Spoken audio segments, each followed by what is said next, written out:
So what is a subluxation? We talk about what subluxations are in our office when we go through a new patient examination, because it's important to understand the difference between how a chiropractor looks at the spine and how that spine affects the nervous system and how just about everybody else does, right?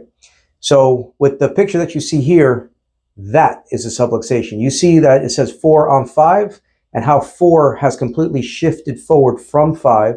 And now 5 has another shift forward on 6. And now you've got this disc degeneration, that little space that's supposed to be nice and big, like you see here between 2 and 3. So 2 on 3, subluxation on 3, 4 on 5, subluxation on 4, 5 on 6, subluxation on 5, right? That's misalignment of the bone.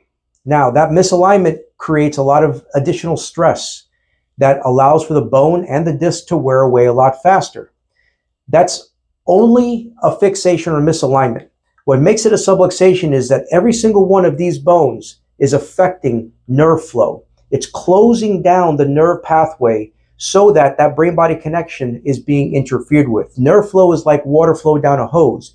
If you put a kink in a garden hose, you're going to affect the water flow. Well, if you put a hard bone on a soft nerve, you're going to affect the nerve flow. And that nerve flow is life. You cut a nerve, muscles and everything atrophy. Well, if I have chronic nerve pressure for years, like you see here, that chronic nerve pressure, that chronic subluxation, that chronic misalignment is going to produce such a structural change, degeneration, right? Medicine likes to call this arthritis. It's not.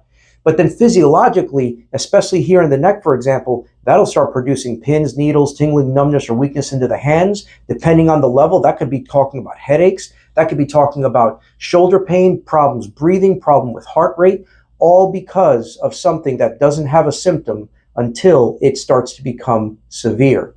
So subluxations are what need to be corrected, meaning a hard bone needs to be removed off the soft nerve. For what purpose? To restore the nerve flow, so that the brain and the body can communicate better, so that the body can express that innate healing capacity and ability that it already has. That's why subluxations are important, and the correction of subluxations are important. If this is something that we could have gotten to 30 years ago, we could have stopped this, and that is fully possible. If you think about braces for teeth, proper force over proper time produces great dentition, while proper correction of a subluxation over time produces better alignment. Before it gets to this point, because when it gets to this point, limitation of matter says we can't fix it or do anything about it. So get checked, come in, let's take some x-rays and find out where your subluxations are so that we can help you regain as much of that life as possible.